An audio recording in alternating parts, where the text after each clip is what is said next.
Hi, here we will discuss about the example in upper bounded wildcards. First of all, we should know what is the purpose of upper bounded wildcards.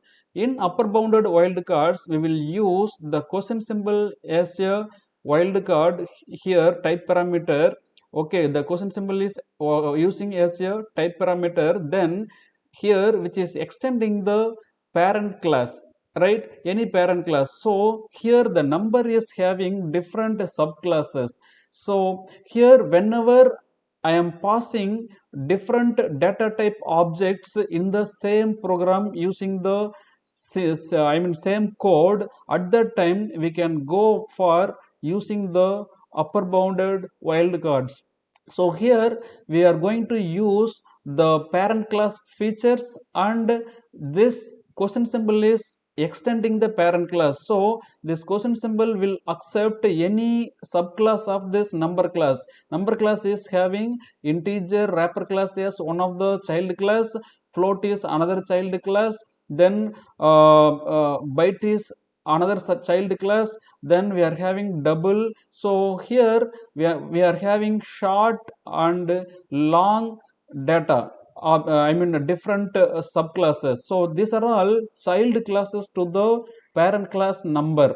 So this question symbol will accept any data object which is defined among this any one of these six subclasses. So here the user wants to pass any data type object, right, to this program, then we can go ahead to use the upper bounded wildcard. So when you are using this question symbol, it can accept first integer data type objects and also float data type objects, like that all these children type children class objects with usage of number class methods also the features. So here in this program we can use the subclass features including with parent class features. So two things are possible here. So the parent class features and subclass features can be used in this program. You see,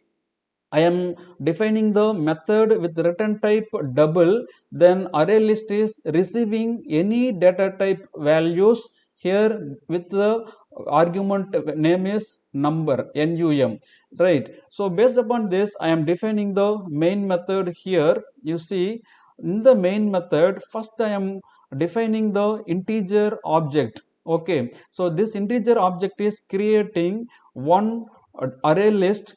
Based upon this I am adding two values. 0 index is having 10, and the second index, first this index 1 is having 20. So now the object x is having two values in the array list, right. So this is going to be passed into the sum method. So here the method sum is carrying the integer object values. Okay, so in this integer object values passing to the method sum, so automatically the values which are available 10 comma 20 passing to the method sum. So now these values are passing to the argument num. So now it is having 10 comma 20. Then inside the method I am having the primitive data type variable sum, right. So double data type sum. Then here in the for each loop I am defining the parent class number,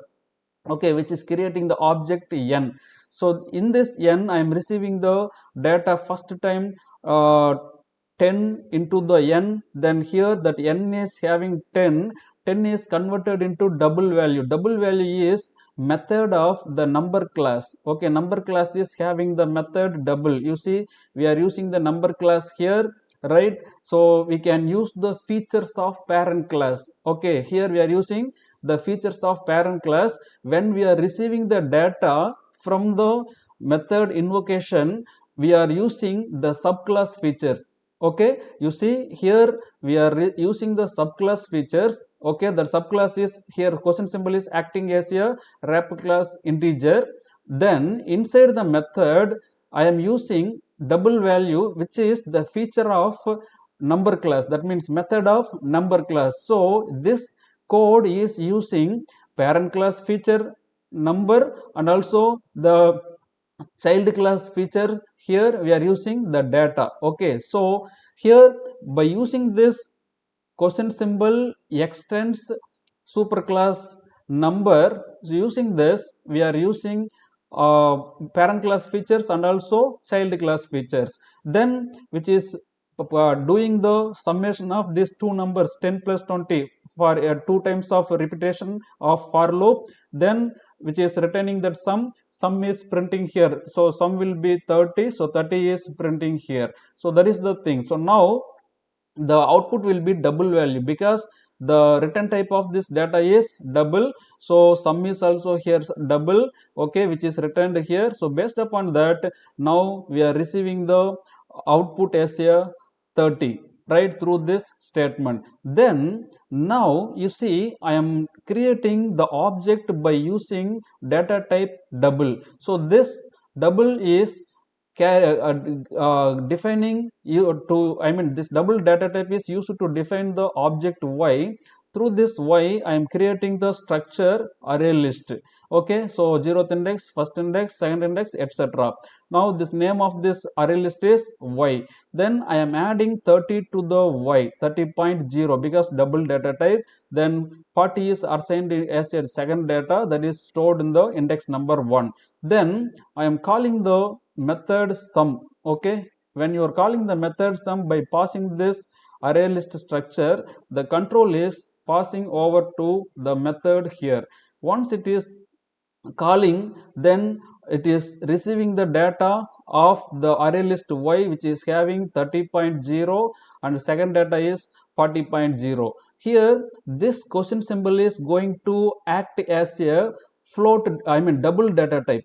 Okay, double data type. So double data type class, this is importing or using the double class, wrapper class. And also here we are going to define the primitive data type variable sum. Then here you see I am using the number class to define the object. Here n is the object. Here number is having two data 30.0 comma 40.0. Two data is there. It is accepting one by one by using for each loop. First it is having 0.0 is the sum value. Now first value of this number is passing to n. So first value is 30.0 converting into double value. Already it is double value, so no need of this method.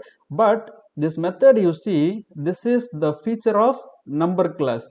Okay, so the question symbol is accepting the features of subclass, then features of number class also used inside the code. So this code is using parent class features and subclass features. So that is the purpose of this wildcard. Then returning the sum value after adding these two values. So now here which is returning the sum value 70 here, that is printed sum of double values is 70.0. So here we should observe that wildcard question symbol is using the parent class features and subclass features, and also here which is setting the upper bound. Upper bound is here number.